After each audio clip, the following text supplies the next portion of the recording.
First of all, welcome to the Luzerne County Forum. Not really a debate, more of a discussion about the issues tonight. I want to thank the League of Women Voters of Wilkes-Barre for asking me to take part tonight. And the candidates, some of them I know, some I don't. Good luck tonight. I always tell folks, transparency is big in Luzerne County. We talk what we know. We get our views out there, our information on different issues, and that's what we'll talk about tonight. This is one of the most important, as we all know, one of the most important elections in the history of Luzerne County, where things are happening with the economy and at the national level, state, and local. So I always, and Tim McGilly and I and Walter Griffiths and all of us over the years, Patrick Bilbo, have talked about the fact that the presidential election, of course, is very important. But you can't call the White House to fix the pothole. You know, and if you call the state, sometimes you get a response, sometimes you don't. But the folks at the county council, school board, city council, borough, the township supervisors are the most important elected officials for all of us as far as the day-to-day, our day-to-day lives. So also this event will be broadcast on Monday on Service Electric, which I think is Channel 2 in Wilkes-Barre, so they're recording it right now for a broadcast on Monday night. Okay, let's get started. Here is the basic guidelines. There are 6 seats open, each for a 4-year term. This presentation is a forum. Each candidate will be asked the same question and will have time to respond. Prior to the start of the event, the candidates drew slots to determine an order in which the questions will be asked. The order in which the questions are asked will be rotated so that the first question will be asked of the first candidate, the second question to the next candidate, and so on. And I have to try and keep track of that. Uh-oh. So each candidate will be given 2 minutes for an opening statement and 2 minutes for a closing statement. Each candidate will be given 90 seconds to respond to a question. There are timers from the league who will advise the candidates when they have 30 and 15 seconds remaining on their time. Now, if a candidate feels that the question has been answered with no additional information to be shared, the candidate can pass on that question. As time permits, questions can be submitted by the floor. Now, league representatives will be walking throughout the auditorium passing out index cards should you wish to submit another question. Questions submitted must be directed to all candidates and not one particular candidate. Finally, we ask that you hold your applause or boos until the end of tonight's forum. I added the boo. I'm so creative. Okay, let's start with the opening. Opening statement, let's go with Jane Walsh-Whitekaitis. Whitkiss first. Wait, 2 syllables. Wait-kiss. Whitkiss. You got it. Okay, got it. Okay, opening statement. Okay, thank you very much. First of all, thank you so much to the League for hosting this. I so look forward to this every time I run for office. It's very exciting, and thank you, Andy, for agreeing to be the moderator tonight. You have a very interesting job ahead of you. And so I'd like to talk a little bit give you a little bit of background about myself first. When I first decided to run for county council, I was working at the time. I was a professor at Penn State Hazleton. And I was kind of thinking about retiring. And I did, and then I thought, well, golly, if I do, what am I going to do with all my time? Well, that was a big joke, because I did retire, and I'm busier than ever. I know you hear that all the time from people, but in my case, it's really true. I'm married, I have a wonderful husband, we live in Mountaintop, I have 3 children, I have 4 grandchildren, and I'm very, very involved with county council. I love serving on county council. I think I'm making a difference. I've really become involved in the county and helping to get involved in several committees. One of the first questions I started asking when I was elected is, well, what do we own? Tell me about the real estate. I asked the manager that question. And he said, golly, that's a really interesting question. We should find out. So we did. So now I'm chair of the real estate committee. I know my time's almost up, but I also am very active in the Act 13 committee. I enjoy writing, I always enjoyed writing grants and proposals, and now I get to read them. I see I have 15 seconds left, and that's very, very intimidating, so I'm going to pass the microphone on. Okay, Leanne, we'll just go right down. Leanne McDermott. Hi, as you said, I'm Leanne McDermott. I have been a business owner for 24 years, and as a business owner, I have dealt with financial and management ups and downs. I know about conservative fiscal spending, wise resource management, and how to balance a budget. I could bring these skills to County Council. We need honest people with good common sense to reveal inefficiency and who know how to create and maintain accountability. We need people who will be good stewards of the taxpayers' money and make sure that every penny is spent wisely. I'm a lifelong resident of Luzerne County. I'm married. I have 4 children and 1 grandchild. I love Luzerne County. It's a wonderful place to work, to live, and visit. It has a rich history and a promising future. I want it to be one of the best counties in the state. I want it to be a place for my children and of all of our children to stay and raise their families. Okay, Gregory Wolovich. Thank you, Andy, and the League of Women Voters for having us here today. My name is Greg Wolovich. I'm a resident of Hanover Township. Born in Wilkes-Barre County resident my whole life. Graduated from King's College with a degree in accounting, where I learned a lot about ethics. I learned a lot about managing money, managing expectations, and especially in management now. As I work for Wegmans in Wilkes-Barre, actually, I recently accepted a position as a management role, and there I've learned a lot about team building, working together. Aspects of county council that are very important. As you can see, it's an 11-member council. We all have different ideas, viewpoints, and we need to be able to work in a civil manner, talk to each other, come out with different ideas. None of us are going to have all the right answers, and we need to understand that together we can make things work. Again, with things going on in the county right now with the 911 call center, there's a lot of important decisions that need to be made. And we need to use critical thinking when we're thinking of these things, especially with my accounting degree. I've learned a lot about depreciation and planned expenses for things down the road. I believe in more of a proactive government instead of a reactive government. I think we need to be planning ahead for expenses down the road instead of waiting for the last second to make final decisions. I think it's crucial that we look ahead and plan for our future. I'm very, very involved in my community. I like to make sure that I get to meetings, meet town council members and mayors and different things like that. I think working together with mayors, state representatives, people at the federal level, we need to have communication between all lines so that we can work together to make sure that Luzerne County is headed in the right direction and making sure that we're working together for the best outcome in our county. I have a passion, I have heart, and I have determination. I come from a long line of coal miners and laborers, and as of right now myself, I'm in the retail industry. I deal a lot with people. I understand people have concerns, complaints. They have issues, and I think we need to work together to listen to their concerns and make sure that we're doing the best for Luzerne County. Thank you. Okay, thank you, Gregory. Now, Tim McGinley. That wasn't very good. What a start that was, right? Move everybody's nameplate. My name is Tim McGinley, and obviously I'm asking you to be reelected to the Luzerne County Council. I'm finishing up my 2nd term as a member of Luzerne County Council and looking ahead, hopefully, for my 3rd term. As some of the other candidates said, I've been a lifelong resident of Luzerne County. I'm a husband, a father of 2 children who reside here in the county. Both my wife's family and my family reside in the county. Obviously, that shows you that we have a, excuse me, a very strong interest in the county and really enjoy and love it here. On my time during the council, we have done a great job, I think, to change the direction of the county. We've gotten the financial house in order, I believe. We're moving in a positive direction. We've been able to pay down on the debt substantially. And one of the great marks for that, I think last week you read in the paper, Luzerne County for the first time has an A rating for a credit rating. For many years, Luzerne County did not have a rating, but obviously the people out there, the banking community, the people who do the evaluation of those ratings have determined that Luzerne County is doing a great job, much better job than we've done in the past. It's very important that you elect people in Luzerne County who are open-minded, fair, and honest. It's important that we work together. You can see at the other levels of government, many times they do not work together. The results aren't very good.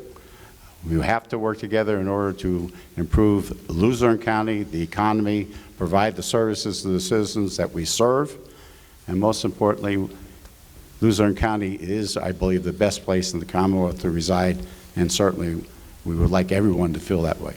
Thank you. Okay, Tim, thank you. Walter Griffith. Thank you. First of all, I want to thank the League of Women Voters for putting on the forum. It was very helpful for the folks in the county to get an idea of what each council candidate stands for. I'm going to read my statement so I don't miss any important parts. But the most important thing that the people need to understand is that this county is run by home rule. This is our home rule charter. It's something that I follow diligently, and I encourage others to do the same. This government was created, I was on the study commission. The reason this government was created was so that people could have a voice in their government. We were ruled by state county code before. It's very important that we have an active role in our government. People need to be involved, and that way we can write our own laws and do our own thing in Luzerne County. That's what this council is supposed to do. It's legislative. It's supposed to pass resolutions and ordinances to make this county a better place and to control the manager, the executive branch, as best we can legislatively.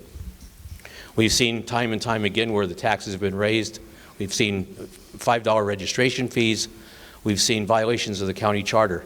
That all needs to stop, because that's not what the people voted for in this county in 2012. We voted for a charter so we could have a voice, and people need to have a voice in their government and should not be sequestered. I say at many county meetings that the county is turning into a dictatorship form of government because the manager is getting unwielding control. And that's because the legislative branch is allowing it. So we need to put people on council that have a working knowledge of the Home Rule Charter, of which I do, and somebody who could speak out for the people of this county, which I have demonstrated time and time again, that I've come to the podium and spoken many times about things that have not been proper in this county. And for that is that I'm asking for your vote on Tuesday, November 5th. Thank you. Okay, thank you, Walter. Anu Patel. Anu? Good evening, everyone. My name is Anup Patel. In January, I sat down with my family and friends and discussed that there's a possible that I will run for Luzerne County Council. And as Luzerne County's first ever Indian immigrant to run for a county council, white county council seat, it has been absolute pleasure winning the Democratic nomination in the primary election. As many of you may not know, I am a successful businessman, an engineer, and most of all, a faithful husband and a father. If I elected, plan to review the projects with the county councilman, county road and bridge supervisors to find ways to help with the cost versus building and using local labor. I will also be going with County Councilman Matthew Oak, touring the opioid epidemic destroying our county. I will work with both Democrats like Senator Yudichak and Republican like Congressman Dan Muser to ensure county run as efficiently as possible. Thank you. Thank you, Mr. Patel. Now, Kendra Radel. Hi, good evening, everyone. My name is Kendra Radel. I'd first like to start by thanking the League of Women Voters and Andy Maholshik for hosting this event tonight. I think it's great that we're educating the voters in the county. So I'm 25 years old. I grew up in Exeter and attended Wyoming area high school. I graduated there in 2012 and went on to attend Wilkes University. I graduated in 2016 with a degree in political science and international studies. I currently help coach cheerleading at Wyoming area, and I'm a graduate financial services counselor at Wilkes University. I also am the vice chair of the Luzerne County Young Republicans. I decided to run for county council because growing up and when you're trying to get a job, a lot of people, older people, guidance counselors, professionals say to you, if you want to do well, if you want to succeed, if you want to make a lot of money in your career, anything like that, then you need to leave Luzerne County. And I don't think that was the case then, and I don't think that's the case now. So I think we need to continue to move the county in a great direction so that we can keep our young people here and not just make the county a stepping stone to get somewhere better, but be the place that you stay, you live, you work, and you raise your family in. I think we can do that in a few ways, but I think we should start with being fiscally responsible to just stop the cycle of taxing and spending. Everything at the end of the day that happens or doesn't happen in the county comes down to the budget, so I think that's very important.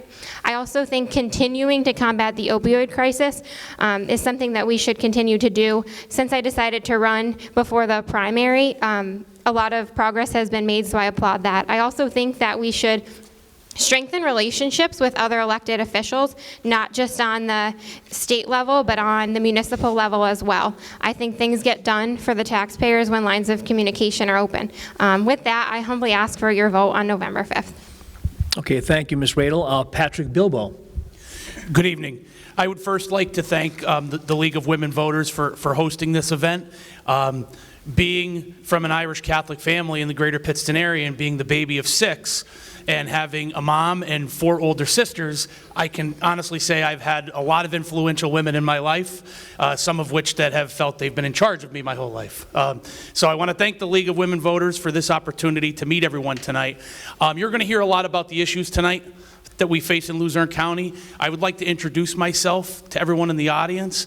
Once again, I said my name is Patrick Bilbo, and I was born and raised in Pittston. I still remain and live in the greater Pittston area. I've been a lifelong resident of Luzerne County. I'm a graduate of Pittston Area High School. I'm also a graduate of King's College in Wilkes-Barre with a BA in political science. I went on to go to graduate school at Wilkes University, and I have a master's degree in educational leadership with the K-12 principal certification. And I also graduated from the University of Scranton with their program for the superintendent's letter of eligibility. That being said, it's probably easy to guess what my job is, but I'm a middle school principal in the greater Pittston area school district. I work at the Martin L. Matei Middle School. I'm one of the newest members of council, as I was appointed to fill a vacancy last winter. What made me apply for the vacancy and to want to be a part of council? I think that there's so many people that sit back and see things happen and complain and don't do anything about them, and I saw it as my opportunity to contribute. I do want to say, before my time expires, the biggest reasons why I wanted to be involved and have some say in our county and seeing things improve, the greatest accomplishment in my life is I have 3 young sons. And I want to see the county continue to improve and continue to be a great place to live and to raise your family, and to see my sons do the exact same thing. Thank you for having me, and I ask for your vote when we have our election on Tuesday. Thank you. Okay, Patrick, thank you very much. Now, Robert Schnee. My name is Bobby Schnee. I'm from Sugarloaf. I'm the son of Robert and Amelia Schnee. I had the privilege of having them as a mother and father. I thought they were the best mother and father. They were hardworking. Both of them carried lunch cans to work. So I understand what it is. The people that are on a fixed income, to live week to week. That's how my family lived most of our lives. But at 5 o'clock at night, we sat down as a family, and there wasn't any better family structure at the time when people didn't have money compared to today. But I was privileged to have what I consider the best mother and father that anybody could ask for. But the reason I'm running is for re-election is because I think over the last actually the last 6 years that Mr. Griffith, that home rule came into effect, that over the last 4 years, last 6 years, excuse me, that there has been so much positive done in this form of government. I've learned a lot over the last 4 years, and a lot of this stuff has been accomplished.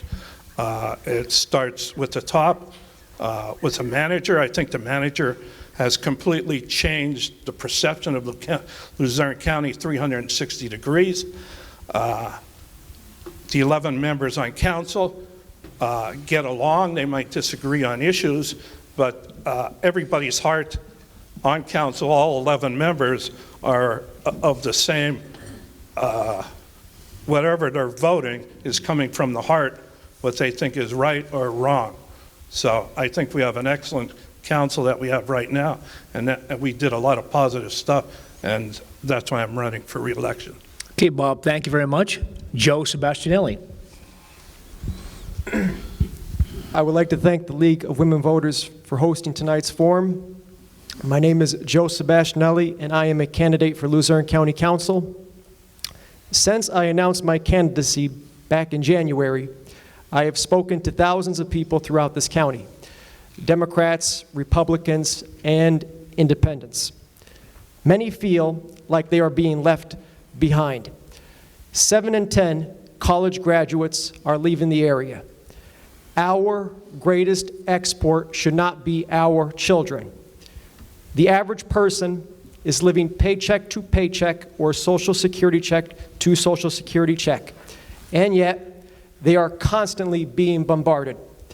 Throughout the years, the residents have witnessed an increase in their property taxes, even though they were promised a reduction in their taxes due to projects like the casino.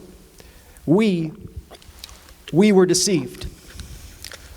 On top of property taxes, the people are now paying for this ridiculous rain tax. A good leader listens, and I have been listening to thousands of you since January of this year. I hope to continue to fight for you come January of 2020. Thank you. Okay, Joe, thank you very much. And our final opening statement, Stephen Urban. Good evening, everyone. I'd like to thank the League for sponsoring this event and Andy for moderating. My name is Stephen J. Urban. I am a longtime resident of Wilkes-Barre, a former county council member, served from 2012 to 2016, have been politically active in Luzerne County politics and local politics for probably, well, over 20 years. By day, I am an IT support coordinator for a major food distribution center. I work in a very large corporation. And to bring to the table, I really want to bring different ideas back to county council.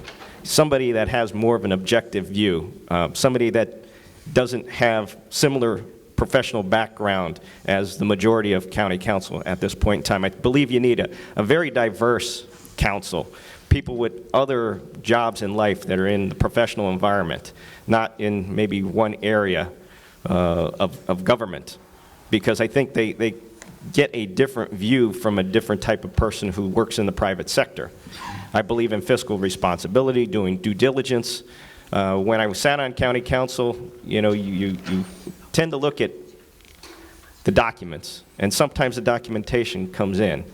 And I can recall one time there was a project where it was a single project number but had two different amounts. And I questioned the director at the time, which one do I vote on, the one in my right hand or left hand?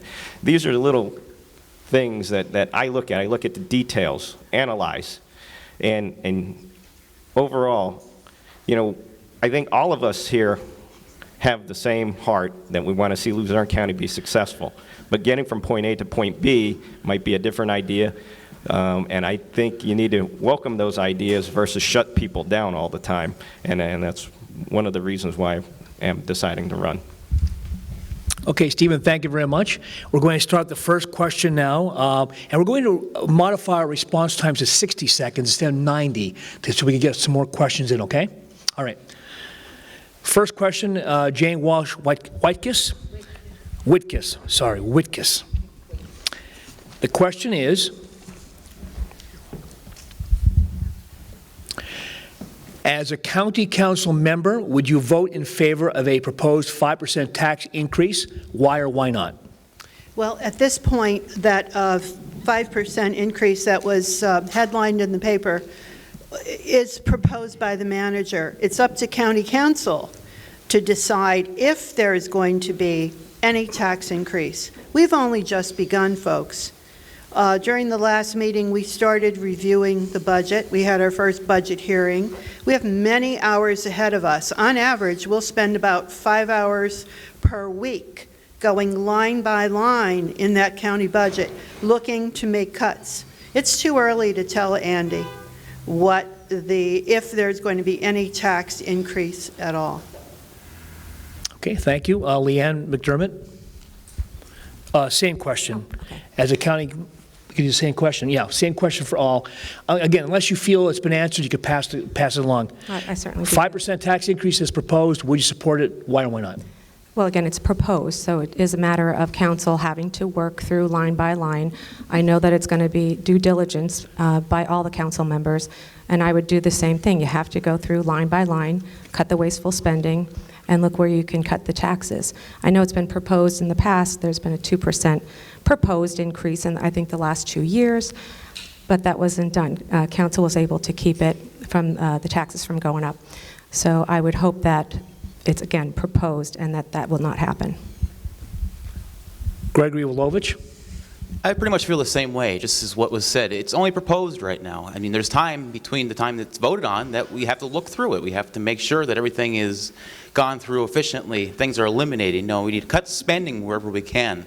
Even if it might just be stamps or pencils or papers, things add up here or there, nickel and dime, just like many people say are done to them every day.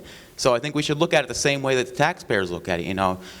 See where we can save, you know. I live paycheck to paycheck myself, and I have to go through it sometimes. Maybe I can't eat out this week, or maybe I have to go to the dollar store instead of going to the grocery store. You know, I think we have to be fiscally responsible. We have to look everywhere we can to save every penny we can so the taxpayers aren't continuously bombarded with these tax increases.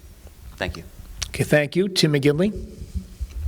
As people have indicated, this is a draft budget that's been presented by the manager. It's required by the charter that the manager presents it to council by October 15th, which is the day it was presented this year. And you can look at the past 2 years. We had draft budgets presented to us. Both had tax increases, but through the hard work of council, we were able to eliminate those increases. In the past 2 years, we've had 0 increases in property taxes. 5% is a number that probably will not pass at this point in time. I believe, though, there are opportunities within the budget to eliminate much of the difference between the 5% and closer to the 0%. Time will tell. We have, as Ms. Wakes indicated, we have started the budget process the other evening, Tuesday night. It's the first of several meetings, and by December 15th, we'll have a budget, and I think you'll be happy with the results of that. Okay, thank you. Walter? First of all, a direct answer to the question is no, I will not vote for any tax increase until we get this budget in line.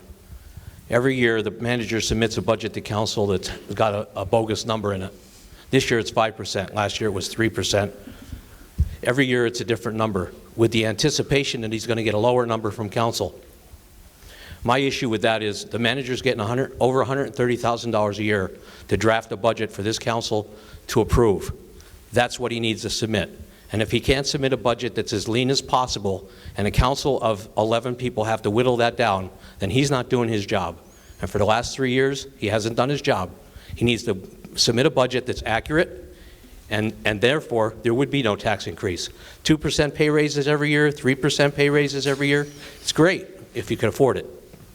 Taxpayers can't afford it. It's time to stop the madness and having the manager give us numbers and make the council tell the manager we're not going to pay it. Thank you. Mr. Patel, same question. 5% in tax increase proposed. Would you support it? Why or why not? So it's only a proposal, so you know, obviously we have to review it. Like we do the same thing in our businesses as well.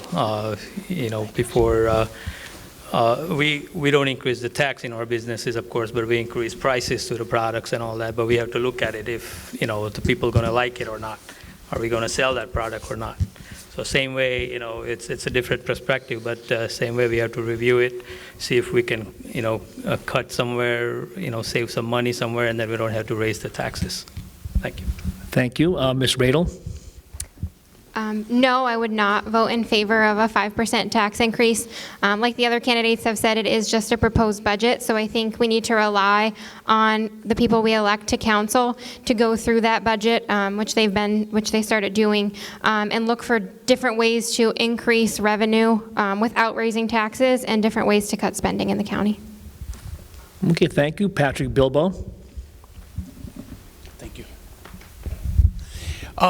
Just to echo what a lot of the other candidates on the stage have said, it is a proposed budget. It is preliminary budget.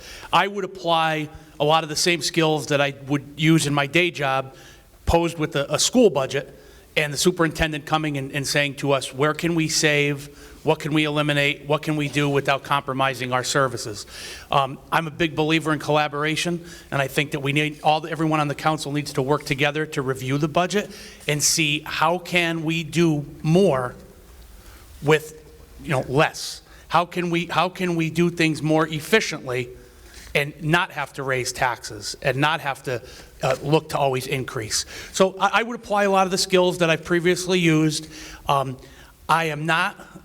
would not be in favor of a 5% increase, and I can tell you with certainty that the existing members of council are going to do everything within our power and work as hard as we can to ensure that that doesn't happen. Thank you. Okay, Bob? Speaking for the 11 members, not just myself, I think all 11 members are dedicated to bringing that deficit down as far as we could. And as possible, if we could bring that down to zero, I know all 11 members are dedicated to doing that. In my opening statement, I made note, my mother worked in the ladies' garment industry. Years ago, if you didn't go to college, that's where women ended up. And they made $5, $6 an hour. My father worked down at Valmont. So I know what it is to live week to week. But anyway, those ladies that worked in the International Garment Workers Union, they got $1 an hour for a pension. So I firsthand know what the impact to somebody that lives week to week a tax increase would be. Okay, Joe, your turn. I would not vote for the current budget as is. Since 2012, county taxes have increased by nearly 14%. Spending has increased by nearly $30 million since 2012. We need to look at the budget line by line and eliminate any kind of wasteful spending. My belief is there is no such thing as the government's money. It's the taxpayers' money. If the government is not spending that money wisely, then it needs to be returned to its rightful owners, the taxpayers. I fundamentally believe that, and it will require some tough decision-making to go from that 5% proposal down to zero. Okay, thank you. Okay, thank you. And now, Mr. Urban?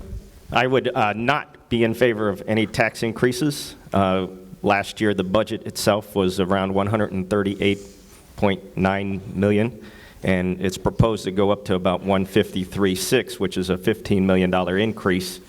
5% is the proposal, but roughly $15 million or 10% is the actual dollar amount. So, you know, I do echo some of what Mr. Griffith has stated. You know, there isn't a dollar that this county manager doesn't intend on spending. There are two big ticket items at this point, which is the radio system, currently an analog system. They want to go to digital. Just because it's end of life doesn't mean it dies. You know, if you need parts, you could probably get them, even though it might be harder. It could still be repaired. We have to buy all these radios from municipalities, fire departments, police departments. Those are the things that you're looking at. That's one of the big ticket items.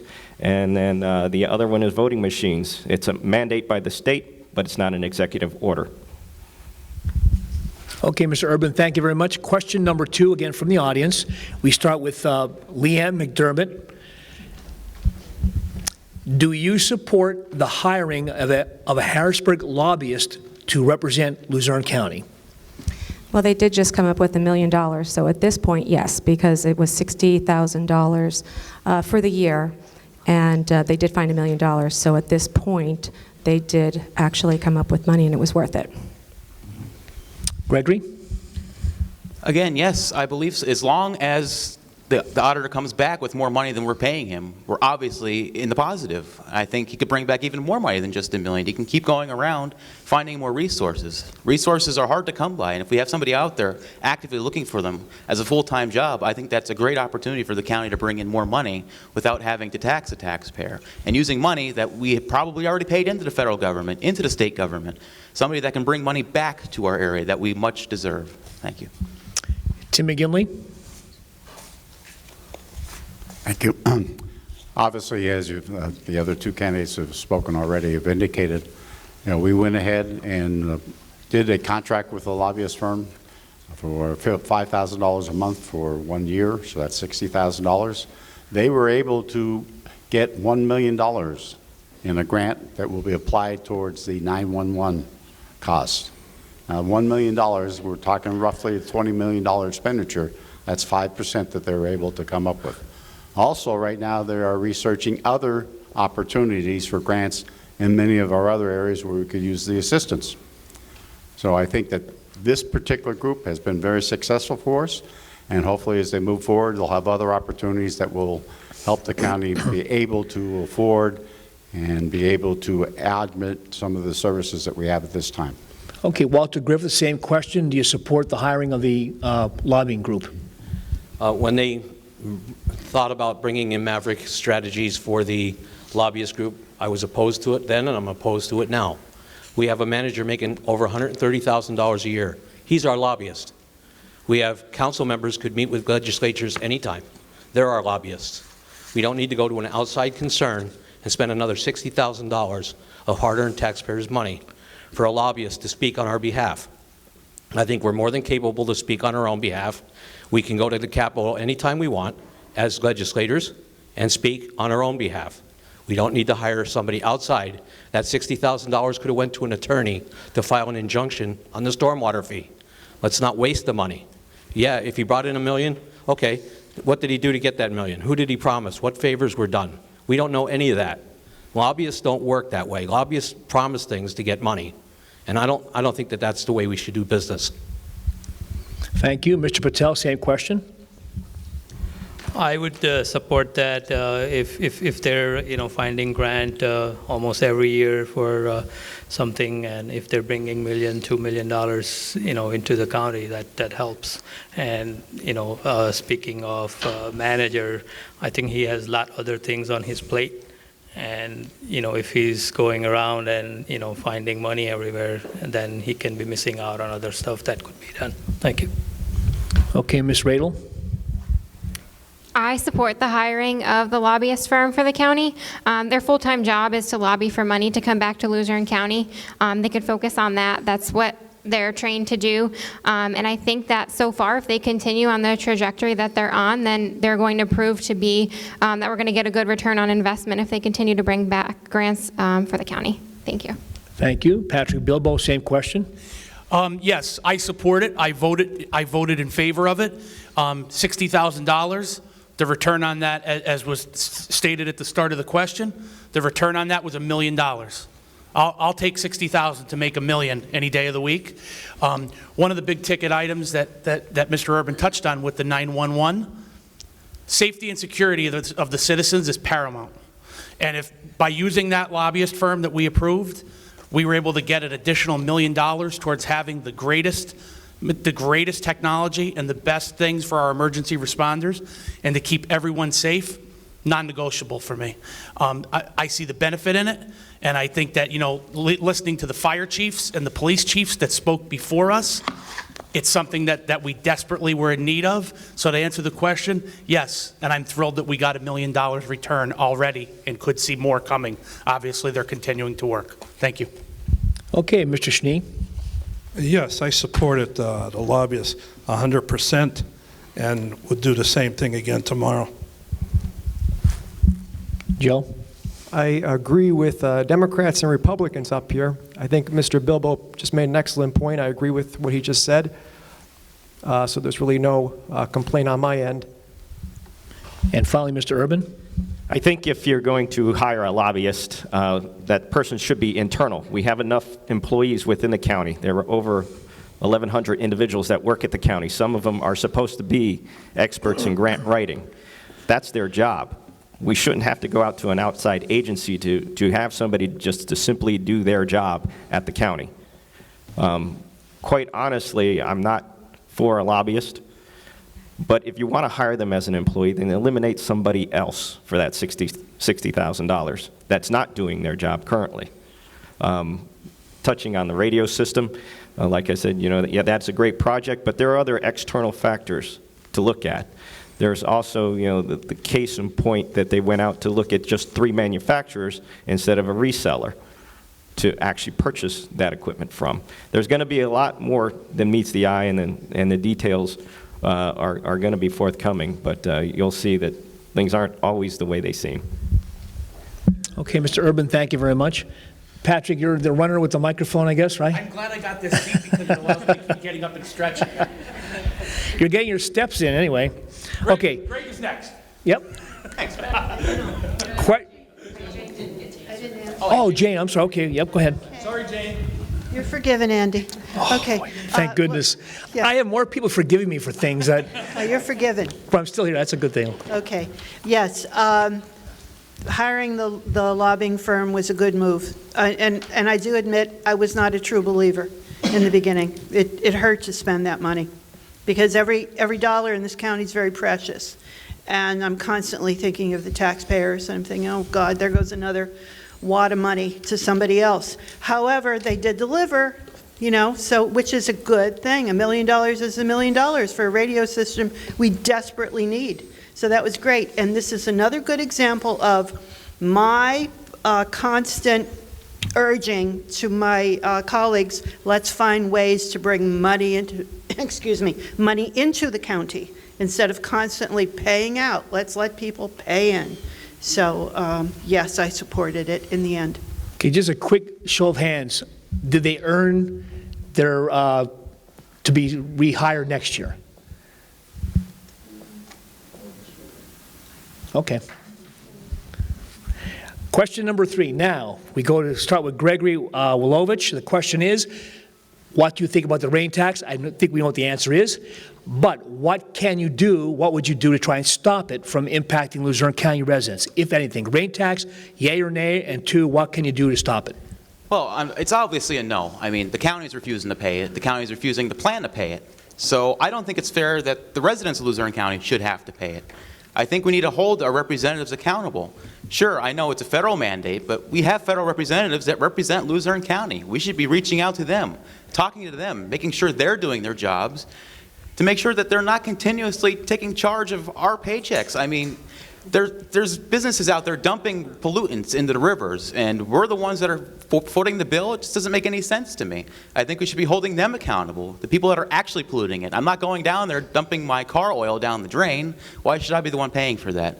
Again, we need to make sure that our federal representatives, even our state representatives, they can talk to people. Our state senators, they can talk to people. We need to keep moving up the chain of command until something is done. We need to band together, stick together, and tell them, no, this is unacceptable. We need a different way to pay for this, and it shouldn't be our residents. Thanks. Okay, Tim McGinley, rain tax, yay or nay, and what would you do to stop it, if you could? First of all, Andy, it's not a rain tax, okay? It's a stormwater fee. And that's the proper title, and that's what we should be referring to. Obviously, there's a lot of discussion about that. There's been a lot of controversy, a lot of stories written in the papers. Let's look at the origin of this. This is something that was mandated by the federal government, the Chesapeake Bay Commission. It comes back to us. The municipalities in our area support it through the Wyoming Valley Sanitation Authority, which is a total separate organization from the county. So the municipalities have the representatives that go to those meetings and make those decisions.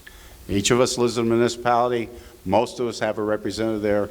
That's where we should be starting our discussions. Make sure those representatives know exactly how we, as the residents, feel. Obviously, it's a federal mandate, as indicated. That's an area that we should go to and tell our federal officials, this is something we want you to look at and something we would like you to change. So please do that. But unfortunately, at the county level, we don't have that influence or authority to be able to change it this time. Okay, Walter, same question? Yes, the stormwater fee, I call it a rain tax, but Mr. McGinley's correct that it's called a stormwater fee. And I'm absolutely against the stormwater fee in its entirety, but more importantly is the fact that the county is doing nothing to stop it. And that's part of the other part of the question. Our charter allows county council to initiate, in this Bible, it's called the charter, council can initiate litigation at any time by simple resolution. All they have to do is pass a resolution and instruct the Office of Law to do research to stop put an injunction against the sewer authority for charging a stormwater fee to the residents of this county. It's a very simple process. They file an injunction. They can do it for the drugs. They hired a bunch of attorneys to go out and file court cases against the drug manufacturers for the opioid crisis. Thought nothing of it. So why don't we do it for the stormwater fee? Because council needs to pass the resolution to make it happen. Mr. Pedri was on the radio today and dodged the question as to why that didn't happen. Okay, thank you. Mr. Patel? It's a federally mandated storm water tax, so I mean, you know, I haven't digged into yet much, but it's still a federal mandated, so we have to look at it, see if county even can do anything. Like Tim said, you know, municipality has to start the initiative, and then once they take it up, you know, maybe county level can step in and start working more deeper into it. Thank you. Okay, thank you. Kendra Radel? Sorry. So, like everyone has said, I'm very against the stormwater fee, rain tax, and like the majority have said, that council, it's hard for us to do anything directly about it, but I think as leaders in the community and people that other people are looking up to, we need to stay on the heels of our state representatives, our federal representatives, and even people in our municipalities. Just make sure that they're on top of this and they're fighting for us. We want to make sure that they can do everything in their power to stop us from having to pay the stormwater fee. And I think if we're diligent about following up with them, making sure that they know that we don't want to pay this fee, then I think we could try to get things done. Patrick Bilbo? I don't think there's anyone on this stage that's in favor of more fees on the taxpayers or higher taxes to the taxpayers. No one up here is in favor of that. That being said, I do think that Mr. McGinley made some great points about it being a federal mandate and something that each of our municipalities determined which way they wanted to go with it and how they were going to handle it. The municipality that I live in, I got my bill. I paid it. When I get a bill or I get my taxes, that's what I do, I pay them. That being said, I do agree with a lot of the other folks up here on the stage. I think that as elected county council members, we have to continue to appeal and to work with not only our state and our federal elected officials to say, hey, what can be done here to help the taxpayers, to relieve them of this? Is there another way this can be done? With it being a federal mandate, sometimes we have to follow it and then take that angle of working, again, with our federal and our state officials to see how we can help our citizens. Okay, Robert Schnee, same question. What do you think about the rain tax, and what would you do if you could try and stop it? As Mr. McGinley said, it's a mandate, but I'm 100% against that. And I'd be the first to present a resolution at a council meeting, even though it should carry a little weight that we represent 300 and some thousand people, that a resolution, and I would present it to be against the stormwater tax. Okay, Joe Sebastianelli, same question.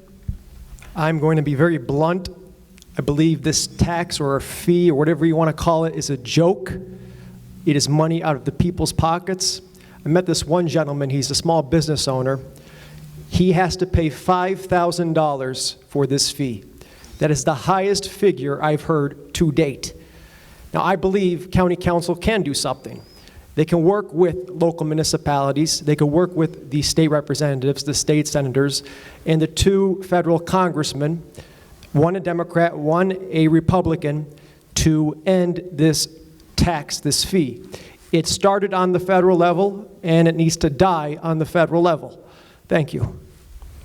Okay, Steve Urban. Just going to add some additional comments. Quite honestly, the Office of Law can file a lawsuit, after council's approval through a resolution. Maybe they should spend the $40,000 to save millions to the county residents and the taxpayers of this county. Joe just stated he heard $5,000. I heard $10,000 for one business in this area, who's a dental business, just for a parking lot and a building. So imagine all the different services that are indirectly or directly involved in your day-to-day lives that, they might have to charge more because that fee is tacked on. You know, we're looking at, I think the last time any type of money was brought into this county for any type of sewage, like combined sewage overflow, was back in the Konjorsky days. He brought $1 million in to separate the stormwater and the sewage. I think we need to relook at all of that. But I would be against that stormwater tax. It probably cost about $40,000 to initiate the litigation. And obviously, there are people with signs as well that they're selling to get an attorney. Okay, our running back, Patrick Bilbo, moving the microphone down. Okay, Jane, same question, rain tax, and is there any way you would try and stop it? Well, the horse is out of the barn. Obviously, I would certainly not approve of a stormwater fee. I think the whole thing was very, very unfortunate. It seemed to take on a life of its own. Frankly, I'm shocked that our federal representatives haven't been more proactive. And really, the municipalities locally seem to just go along with it, as far as I know, which is also very surprising to me. And certainly, I would attempt to, not me personally, but I would urge people to flood their federal representatives, their Congress people, with questions about this and urge them to take an action. They're the ones with the power in this particular situation. You have to go to the people with the power. And they're all up for election as well. They want to be elected. They need to be responsible and responsive to taxpayers. Okay, thank you. And finally, Leanne McDermott, rain tax? Well, I'm definitely against it. And of course, we all want clean water, but it's a mandate, and the taxpayer should not have to pay for it. Maybe the county should just put a hold on it until the regulation goes through the federal county or the federal level. Right now, there is a group. It's called Taxpayer Power. It's a 501c organization. Mary Ann DeAngelis, Rich Manta, Don Gregory, Mike and Sue Stash, Frank Andrews is actively with it. They are trying to raise money. By selling the signs, they're trying to raise money to be able to fight this. In December, they are hoping to have an announcement out and have litigation moving forward with it. So if we support them, maybe they can get this going to help the taxpayers. Okay, let me just throw this question out there to anybody if you want to answer. Would you tell, we've done stories where people said, I'm just not going to pay the tax. We're going to do a protest, a Boston Tea Party, if you will. We're not going to pay it. Would you support that kind of protest? Joe? Joe would? Steve? Walter? Mr. McGinley, no stormwater fee protest? No. No. I don't think that's the proper way to handle it. I think there's procedures in place that you can do that properly and appropriately. I don't think you should cause an uprising. Okay. Putting a lien on someone's house is completely inappropriate for those who don't want to pay for it. That is out of bounds, in my opinion. If you didn't hear Joe say about putting a lien on the house, it's inappropriate. Okay, let's move along to question number 4. And we start this one with Tim McGinley. The question is, and we've heard this for decades, folks, right? What are your thoughts on keeping young people here or for attracting others to our area? The brain drain continues in our area. Start with Tim McGinley. Yep. Well, it's nice to be first for one time, right? But also, you know, my background is in education, and I worked with young people for a long time, and I understand that part of it as far as the brain drain. Obviously, this council particularly has done a lot of good things to entice other businesses and corporations to come into our community and provide opportunities. Now, there's an involvement there. You have to provide incentives. You have to offer them something. You have to bring them in. You have to show them that you're interested. You have to provide the labor force. You have to provide the training. All those things we've been working to improve in the county. We have a very active community college. We have very strong groups that have been developers that have come in from the outside and really have done a lot of great work and have come up with a lot of great research that we've been able to use to entice other companies and corporations to come in. That's how you build your economy. That's how you build opportunities for people. And hopefully, as we move forward, we'll be able to expand on those opportunities. Okay, thank you. Walter Griffith next. I have a daughter who's in Massachusetts right now who's a pharmacist. She can work in northeastern Pennsylvania. It's not a matter that she can't find work. It's a matter of this area It needs to have some due diligence done by the municipalities. Look around. We've seen the reports from the litter and all the things that are going on in this county.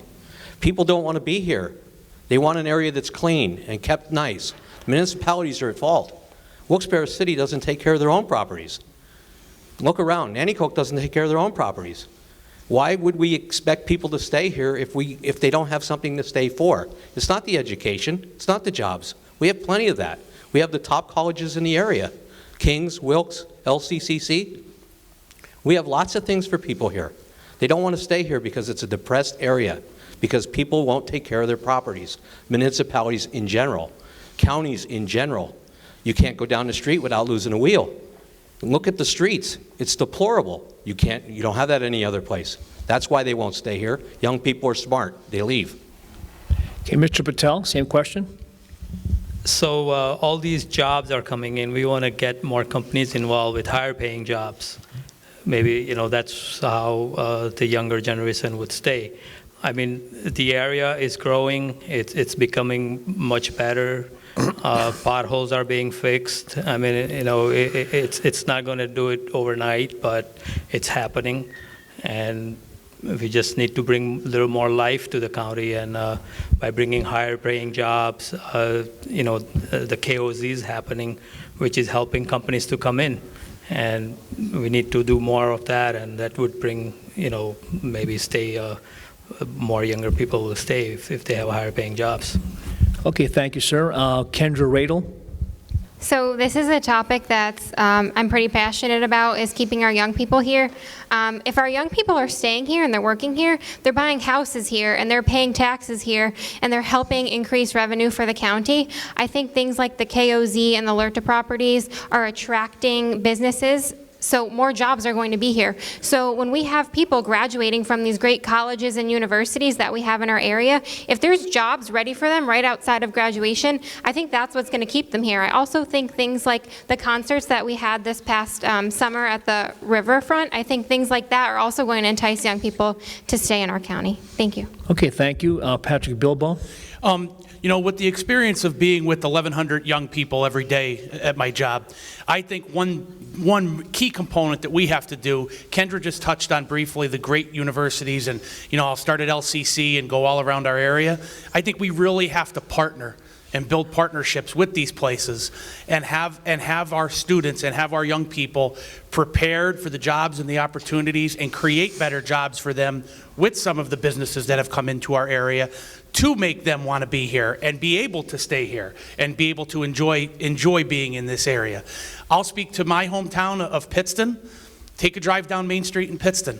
It's a picture of what could happen when people in a town get together and work together for the right thing and the positive things, and it can be beautiful, and it doesn't have to be littered, and it doesn't have to be a mess. Those are the kind of things we have to show young people that could happen when you work hard and you work together and you stay together. Thank you. Okay, thank you. Bob Schnee. I think Hanover Industrial Park, for years, 50 years, that lot sat vacant. Two developers tried to go in there. They went belly up. This firm from Kansas City came in. They spend millions of dollars. They created thousands of jobs over there between the $15 and $20 hour wages. I think when a business comes in, they first look at the schools, and then they look as government. Again, I think government at the county level has changed 360 degrees, the perception, and that's working as a team with officials of Hanover Township, Senator Yudichak, Representative Eddie Day Pashinsky, and the other legislators to bring those kind of jobs here. But we have Mr. Miracle going up, providing 150 jobs up in the Crestwood Industrial Park, a lot that's been contaminated. He's going in there and cleaning it up, but he's providing 130 jobs. They're also in the Hazleton area looking at a plot of land where they're talking about 400 or 500 jobs. Our duty is Yes, fine, they're very good jobs. As she said, we just got to do a better job. Let's go to the next tier and get like $35 an hour jobs here. Okay, Bob Schnee, now Joe Sebastianelli. Okay. Small businesses are the backbone of our economy. Many small business owners feel like they are being crippled by increasing property taxes and the rain tax. We need to deal with that. When it comes to building a more diversified economy, we should work with state and federal officials on generating more job opportunities. It is also important to repair and expand our infrastructure, highways, and bridges. And let's seek state and/or federal funding to renovate, fix up our dilapidating commercial and industrial buildings in our communities, just like Pat said about Piston City. Let's use that as an example of what we can do throughout the county.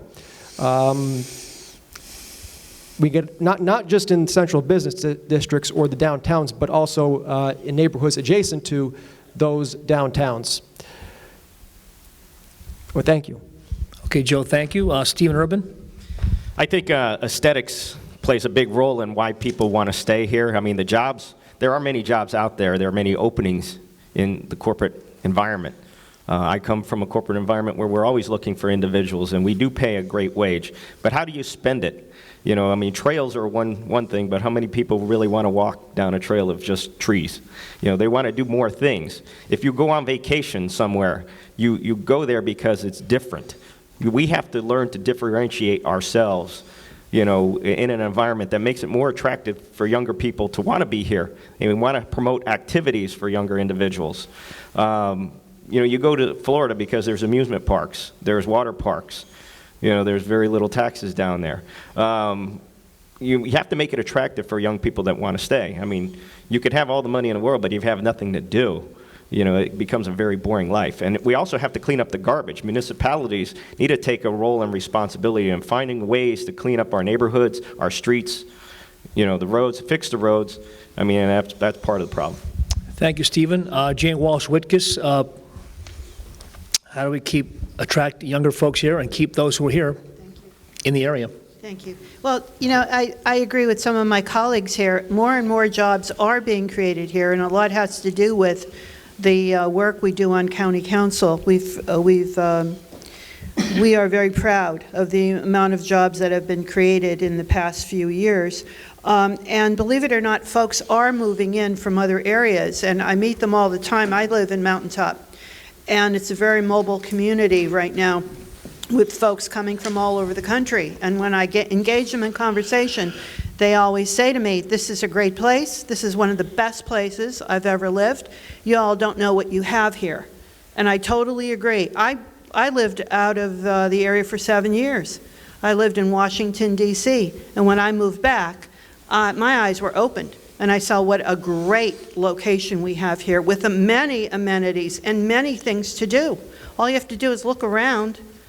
I mean, there are fabulous things going on all the time, but you have to put yourself out there and look for them. Okay, Jane, thank you. Leanne McDermott, same question. Well, business development. We do have businesses moving into Luzerne County. They are actively pursuing Luzerne County right now. I was just talking to Romilda about that, and she said they are coming into the area, but we do need attractive communities. Revitalization of our communities equals long-term sustainability. Public safety, quality of life, quality of work, and various types of affordable housing. Millennials, they don't want to have big expensive bills anymore. They don't want those big houses and to have the big bills. They'll just be happy with houses that are closer to communities, to businesses, to being able to go out and do recreational things. Oh, and also, if I have a minute, getting information out to the high schools about the trades and certifications. Right now we're losing jobs and losing people even going into those programs. And if we can get kids to say that they don't need a 4-year degree, they just need to be able to get the plumbing and the electricians and everything like that. Those are good jobs. That will keep them here. They will buy houses. Okay, thank you. And finally, Gregory. Yes, I fit right into this. I'm a young person, went to college here. The last 4 years, I drove back and forth to Pottsville for work, and thankfully I'm back here now. But again, appearance is everything. Luzerne County has such a rich ethnic background. We have so many things that go on in the summers, bazaars, events, picnics. We need to be promoting these things. We need to be promoting ourselves as a county.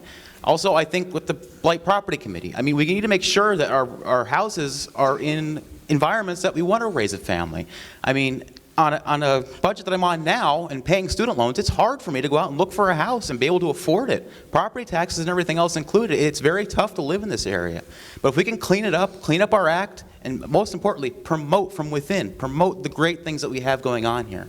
We're a great community. I've had family here forever. It's home to me, and I always want it to be home. And I want to make sure that we're beautifying my home and our home. It's our place to be, and I think we also have a responsibility as citizens to work with our municipalities to clean up our streets.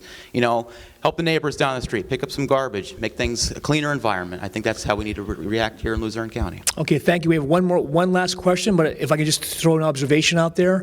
I remember covering, again, anecdotally, the hole in the ground in downtown Wilkes-Barre, the theater, the empty bank buildings, the coal lines, blue coal land out in Hanover Township. And now you're driving into town, things are lit up. You see people downtown. My hometown, Hazleton downtown, is really beautiful. Pittston's fantastic. I just throw it out there. Are we our own worst enemy? I think sometimes we are. Last local news folklore story. I'm doing a live shot at the Luzerne County Courthouse. A couple comes walking up, and she says, "Where are you guys from?" Da-da-da. So I knew they're out of town, because I'm an old guy. I would think they watch us once in a while. I hope so. Anyway, they said to me, they discovered Wilkes-Barre several years ago on their way up to Vermont. They lived in Florida, and they're in maybe mid-40s. They stopped by just to walk the levee, walk the dike, walk by the River Common. They said, Wilkes-Barre is beautiful. So just want to throw it out there. Okay, last question. In light of increasing pension obligations, would you favor changing the present pension plans to a 401k for new employees of Luzerne County? And we start this question with Walter Griffith. Yes, that's a great question. In fact, it's one that I just brought up at the last council meeting up in Hazel Township when they had their council meeting. The issue that we're having with pensions, and it's not only in Luzerne County, it's everywhere, is funding our obligations. And that's a big chunk of the budget. If you look at our Luzerne County budget, it's huge. And it's very, very difficult to stay on top of that. We need to change the plan from the state county retirement fund to a 401 or a 457. And I know there's a lot to do to make that happen. And I applaud the manager for saying that he's working on it with the retirement board. But I think it's something that needs to be done. I think on the other side of the coin is the fact that our economy is doing very well, thank you, Donald Trump, whether you like him or you don't. The pensions are being funded better now than they were ever funded before. We have less money to pay towards our pension fund because the stock markets are up. So we are capitalizing on that. We need to continue to do that, but the county needs to certainly restructure that. We have employees in the pension fund in Luzerne County that aren't even county employees. They work at the airport. And we've been working hard to try and get that done. And I hope that the council can straighten that mess out, because it is a big part of our budget that's taxing the taxpayers heavily. Okay, Walter, Mr. Patel, same question. Should we look at 401ks for new employees? I haven't digged into that too much, so I think I would pass on to that question. I can't, answer either or, so sorry. Rather have an honest answer than something that's smokescreen, right? Okay, Mr. Patel, thank you. Kendra Radel? Yes, I would be in favor of switching over from a 401k or to a 401k from the pension plan for new employees, just because if we have to raise taxes to fund a pension, is it really worth having a pension if your taxes are so high that you can't stay and live in the county? So I think that looking into just doing some more research on switching over to the 401k plan would definitely be worth it. Thank you. Okay, Mr. Bilbo? I'll echo similar thoughts to what Kendra just said. I think that, with our financial obligations continuing to grow and grow and grow, I think any and all options are on the table. I think you have to examine it rationally and look at it and see how can we meet our obligations not only going forward, but what you have to remember what we're obligated to previously already with pensions and things that are in place.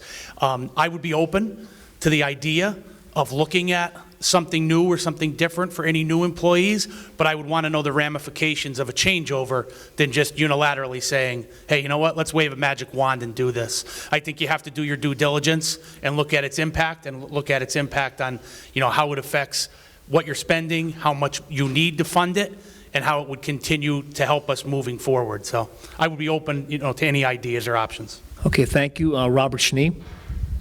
Yes, as Mr. Bilbo pointed out, I'd also be open to any recommendations. Currently, we hire a firm that manages that fund. And I mean, they do that for a living every day. So we would have to sit down with them and get their expert opinion on what options are available out there. I mean, I don't think any one of us up here have that knowledge. So somebody that does it every day for a living, I'd go by what information they're providing and what direction they would tell us to go in. Okay, thank you, Bob. Joe? We have a pension crisis and a health care crisis at the courthouse right now, in my opinion. This current model is not sustainable. The only way you could sustain this model is if you continue increasing property taxes every so many years. That's the only way you could sustain this model. And to me, that's unacceptable. So we should look at every single option. Every single option should be on the table, period. Thank you. Okay, Stephen Urban? This is a multi-pronged approach. Regarding the pension fund, it's correct. Well, you have to tie in raises to county employees. The more you give somebody as a raise, the more future obligation you have when it comes to their pension. I do support going to a 401k style plan, and like Joe said, there is a healthcare crisis, there is a pension crisis in the county, there's a radio crisis, there's a voting machine crisis. All these crises are big ticket items, and they really need to be discussed at multiple meetings, and we don't currently see that all that often. If you have a fund that's just performing, maybe it should be performing exceptionally well in this environment, under the current economy or economic environment. Are those managers actually going out and investing in the right funds? Are they actually bringing the greatest return so we don't have to continuously put additional monies into the fund? If they're not doing a good job, fire them. I'm sure there's other fund managers out there that will do a better job for us as Luzerne County to prevent all these tax increases. Okay, Stephen Urban, thank you very much. Jane Walsh-Wittges, also from pension to 401k for new employees. What do you think? Yes, I'm open to the idea. I think it's time. We are facing what many cities and many large corporations are facing now, with the idea of how is the pension going to be sustained into the future. So certainly I'm open to other ideas. It has to be, however, well thought out, planned, and work for the county and to the benefit of the taxpayers, I believe. Thank you. Leanne McDermott? Yes, I would be in favor of looking at any option, 401k or other. The retirement is unsustainable. We're not going to be able to keep paying that without raising taxes. So I would definitely be in favor of looking at other options. Gregory Wolovich? Yes, I would be in favor of a 401k. I'm pretty sure I read in the paper the other day, the reason that the manager wants to raise property taxes is because of raises and pension obligations. And even if we do go to a 401k, we still have pension obligations. So we need to do a lot of research and figure out what the best way to continue is. And I think that a 401k would be a great opportunity. That's what most businesses are doing today. Now again, as we see the state, school boards, school districts, they're all on pension plans and they're all struggling, they're all failing. So we need to find an option, which I think 401k would be a great opportunity. And Tim McGinley? Well, obviously, pension plans and 401ks have been discussed quite thoroughly across the area, locally, statewide, and nationally. Just to give you a couple ideas. Number one, there are laws involved with the pension plan that we would have to follow. Number two, somebody cited the stock market did very well, and that's true. They've done very well. But if you look at the stock market for December of last year, you'll see that most of the gains that happened in 2018 were lost during the month of December. Second part is previous county administrations chose not to make a pension payment one year. Just didn't make a payment. The following year, they decided to pay the previous year's payment with that year's money, which so you're 15 months behind. This council went ahead when we had an opportunity with some monies that were available because of some of the things we did to track down some money out there, and made a second pension payment for the year. So we brought our pension back in line. We also are paying this year's payment with this year's money, which is something that had not been accomplished in the past. Obviously, every option is on the table. We have a job to do, and it's a very difficult job to do, but we're looking at every option, and we will pursue whatever avenue that takes us. Thank you. All right, thank you very much. Now we'll do our 2-minute closing statement, and we'll start with Stephen Urban, 2 minutes. Tell the voters and the residents in Luzerne County why they should support you and what your priorities will be. 2 minutes. Once again, I'd like to thank the League for moderating, or for hosting this event, and Andy for moderating. Stephen J. Urban, looking for your vote on Tuesday, November 5th. As a former council member, I look at things differently than some of my former colleagues and current members that are serving in the council capacity. There are many different ideas, and like I said before, we all care about Luzerne County with our hearts, our minds, our souls, but there's a better way to do things sometimes from getting from point A to point B. They have to be more welcoming with certain ideas, not just shoot you down because you are a little bit different. You have a little bit different experience in life, different ideas. Myself, I've lived in Hampton, Virginia and San Francisco, 2 bigger places than Wilkes-Barre, Pennsylvania. You know, I've traveled throughout this country in my life, having a father that's been in the military. I've seen with my own eyes what an area can be like, and we can be a lot better. We need to take pride in ourselves. We need to clean up the garbage around us. That's free. But we also need municipalities' help to do that. You know, create some dumpsters or put something somewhere. We used to have like cleanup processes within the city of Wilkes-Barre that don't occur. So if you have a big item like a dresser or something, instead of being thrown over the side of a ledge, it could be thrown out properly, disposed of properly. Where's our recycling programs? I mean, if you want to clean up the garbage, I mean, you go up and down the highway right now, you see all kinds of tires laying there, cans, bottles, just, we look like crap. We need to clean that up. Aesthetics is everything. I won't raise your taxes. I'm going to hold the manager's feet to the fire. There's not a dollar he won't spend. There's a lot of lip service on council, but we need to do more things with less. And the technology needs to be greater, and I would still like to see answers on how much impact that the cyber attack in this county really costed us and the real estate business in this area. Okay, Stephen, I think I got a good story idea for you right there. Thank you. Okay, Joe Sebastianelli, closing statement. Okay. Too much court coverage. Well, I would like to thank Andy. I would also like to thank the League of Women Voters for hosting tonight's forum. I might be the only candidate up here who is not accepting donations. At the end of the day, I don't answer to questionable individuals or special interest groups. I only answer to you. I only work for you, the residents of Luzerne County. There are many problems facing Luzerne County, and I am determined to work with council on resolving these issues. We must lower property taxes. Some say it cannot be done. I disagree. I believe we must explore every option available to finally lower property taxes. We must also eliminate wasteful spending, tackle corruption, enhance public safety, fix our crumbling bridges and roads, fight for better paying jobs, and finally put an end to this ridiculous rain tax.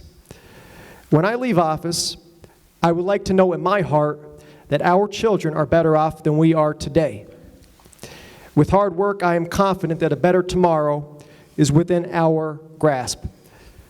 I encourage for Democrats, Republicans, and Independents to vote for Joe Sebastianelli on Tuesday, November the 5th. Thank you. Okay, Joe, thank you very much. Robert Schnee, closing statement. Yes, over the last 4 years, I've worked with 11 great individuals on council, and it's been a team effort. Again, I think from the county manager on down, Luzerne County's perception has changed 360 degrees. Some of the highlights, starting off with the courthouse itself. For years, you had damage in the rotunda with that net hanging over. I mean, we spend millions of dollars to bring artists in and redo that rotunda and do that courthouse. We changed the lighting in that courthouse. We changed the boiler system in that courthouse. We painted walls in that courthouse. That's your courthouse. It's not my courthouse or anybody else's courthouse. That's your courthouse. It's the jewel of the valley. I've been in there 100 times. I never get bored going through that building. Bring your children, bring your grandchildren. Go through that building, what was done. The deficit before we started home rule 6 years ago was $465 million. With this payment this year, you cut it in half. That's 11 people working together. It's cut in half. The credit rating, as Mr. McGinley stated earlier, you didn't have a credit rating. You couldn't go to a bank. You couldn't go to a bank and get a loan. You imagine that? Before home rule. Now you have an A rating. Again, because of 11 people working together. Again, 11 people, no tax increase the last 2 years. Proposed by the manager, 2 or 3%. 11 individuals working together, bringing it down to 0. Again, bringing industry in. Hanover Township, Hazelton, Crestwood. We just got to do a better job of bringing better paying jobs. I think we're 100% on the right path than we were 6 years ago. Okay, Bob Schnee, thank you very much. Patrick Bilbo.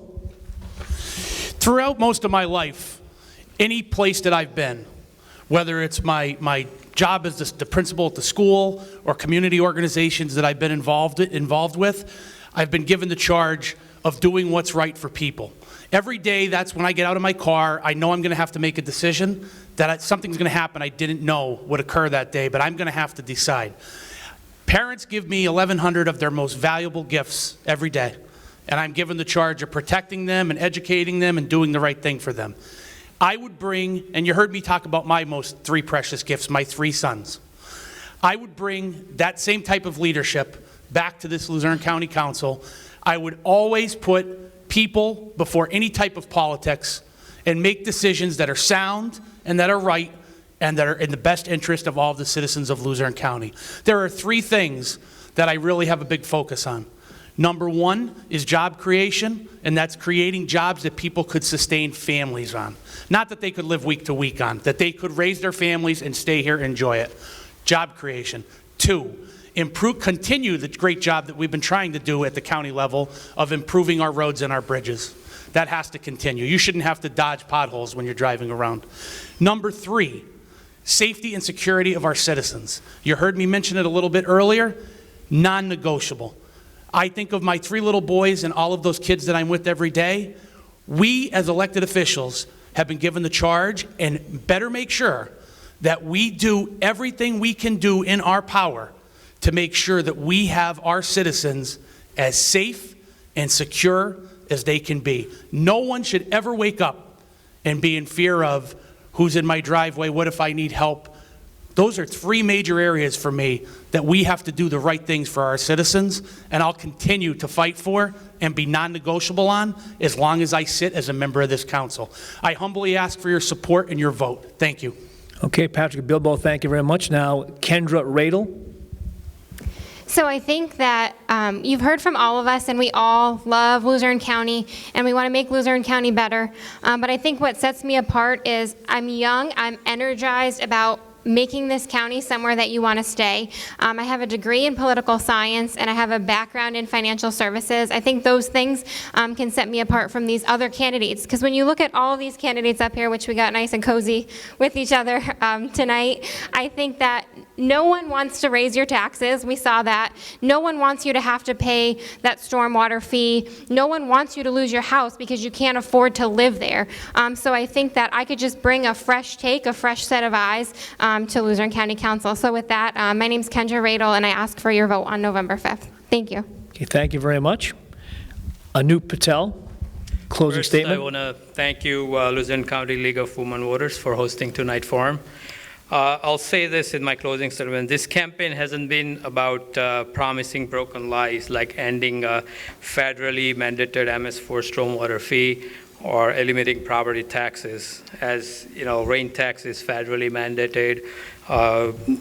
Elimination property tax is state issue with open bills in House and Senate, known as SB and HB 76.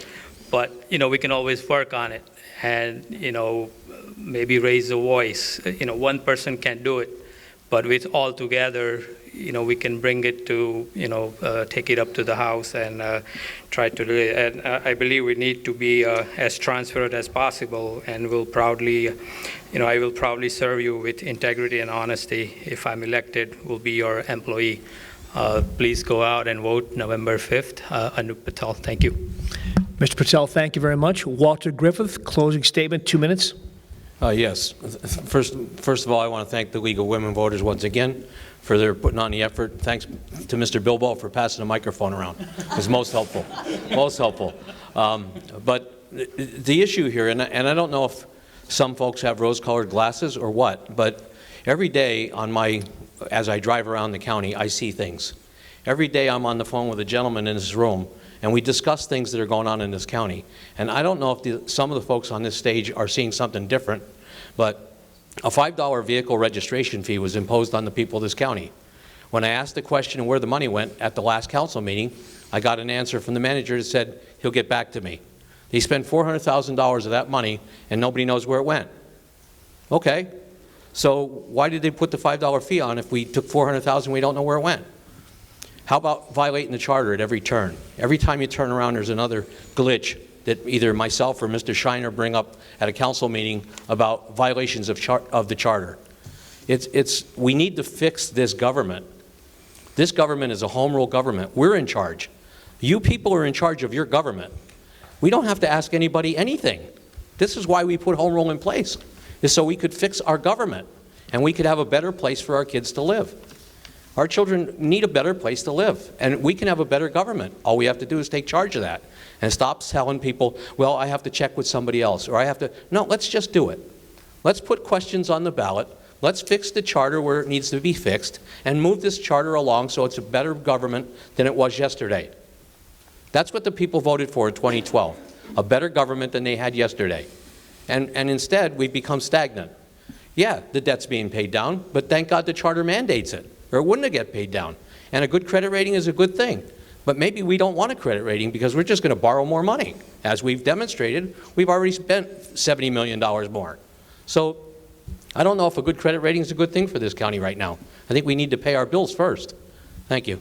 Okay, Walter, thank you. Tim McGinley, closing statement. Excuse me. First of all, I want to thank the League of Women Voters, obviously, and Andy for moderating this event and bringing people out. But it's nice to see a crowd out there also. Nice you could take time from your evening to come and listen to us, and I hope you learned some things along the way from the different candidates that are seated on the stage this afternoon. This has been a very long time as far as our home rule, 8 years. You know, our county commissioner form of government was in operation for 150 years. We're still in the infancy stage. We're still learning. We've made some corrections. We'll continue to make corrections. But we've done a lot of great things. We've done a lot of positive things for the county. And, you know, it's easy to complain. It's easy to say this is not good. Get out there and do the right things and support the right things. And I think our county council has done that very successfully, and we will continue to do that. My hope and goal is that we move forward over the next 4 years, We hope that we have a very strong working council that cooperates and works together. Those are the important assets that the county needs from that council, and we look forward to that. I'm asking for your support on Tuesday, November 5th. Please come out and vote. Support the people who provide positive input into the Luzerne County. Thank you. Mr. McGinley, thank you very much. Gregory Wilovich, 2-minute closing statement. Yes, again, I would like to thank Andy, League of Women Voters. Most importantly, each and one of you. You're the reason we're here.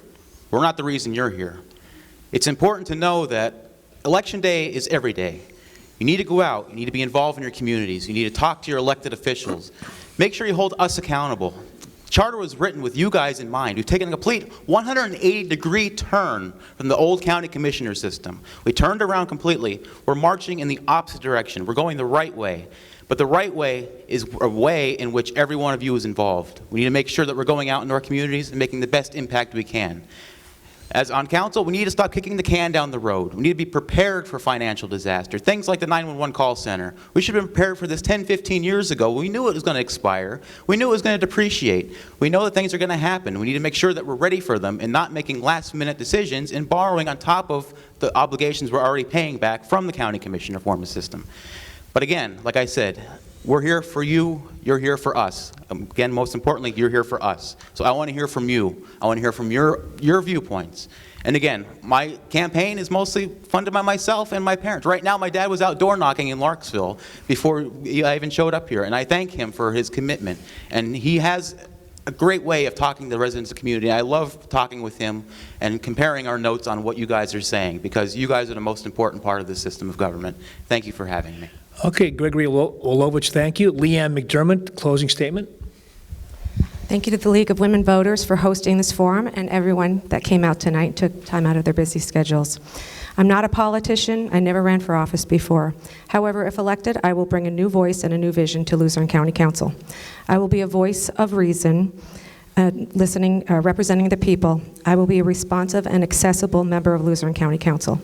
I will carefully analyze proposals and do my research to make the best decisions with the taxpayers' money. I'm fiscally conservative, and I will go through the county budget line by line to look for wasteful spending. County Council has been doing a good job. The county is going in the right direction, and we need to keep that moving forward with wise resource management and fiscal responsibility and not borrowing any more money. I enjoy volunteering in the community. I want to help to make things better. I'm ready to serve the people of Luzerne County, and I humbly ask for your vote on November 5th. Thank you. Thank you, Leanne McDermott. And Jane Walsh-Whitkus, a 2-minute closing statement. Yes, thanks, Andy, and thanks to everyone for attending tonight. So I'm asking you to vote for me. Why? What's so different about Jane? Well, first of all, besides, most recently being a teacher, I don't know if you realize this, I used to own my own small business in downtown Pittston, Pennsylvania. It was Walsh Real Estate, where I met payroll, where I sold properties, where I worked with people from all walks of life. I know how to communicate with people. It was one of the best experiences of my life. I also was president of Laughlin Borough Council a long time ago when I was very young. And that's when I learned to really listen to people and to help taxpayers and to be available all the time to listen to them. I think we're doing a great job. And I'm helping our colleagues to do a great job. We have used, I'm proud to say I'm one of the advocates for roads and bridges. As several people mentioned, we have rehabilitated 3 bridges in the past few months. I'm very, very proud of that fact. They've been lying closed, many of them, for several years, and now they're working again. Next year, we're working on 3 more. I'm very proud of our credit rating. Can you believe the county didn't have a credit rating several years ago? That to me is just incredible. How can you wouldn't run a business like that. Why run a county like that? Now we have an A credit rating. Also, I'm very proud of job creation. I can go on and on about the debt and how thrilled I am because we're paying that down. You know what that takes? Hard work. And I am a hard worker. I'm asking for your vote. And I'm very grateful because you listened to me tonight. Thank you. Okay, Jane Walsh-Whitkus, thank you very much. I want to thank all of the candidates. Good luck to all of you in the November 5th general election. We want to thank all of you who've turned out tonight. All of you home and at home watching on Monday night or any night, Service Electric is going to broadcast this on, I believe, again, Channel 2 in the Wilkes-Barre area, this entire forum. I want to thank the Wilkes-Barre, the League of Women Voters for the Wilkes-Barre area, Cheryl DeHout and Mary Kuna, who reached out to me over the weekend. I think Mary's still here. Thank you again for inviting me, and I was honored to be part of it. I love Luzerne County, as you know. I think we're the greatest county in Pennsylvania, and whoever is elected, I'm sure they'll do the best they can. So thank you for watching at home, and thank you for coming out tonight. Get out and vote.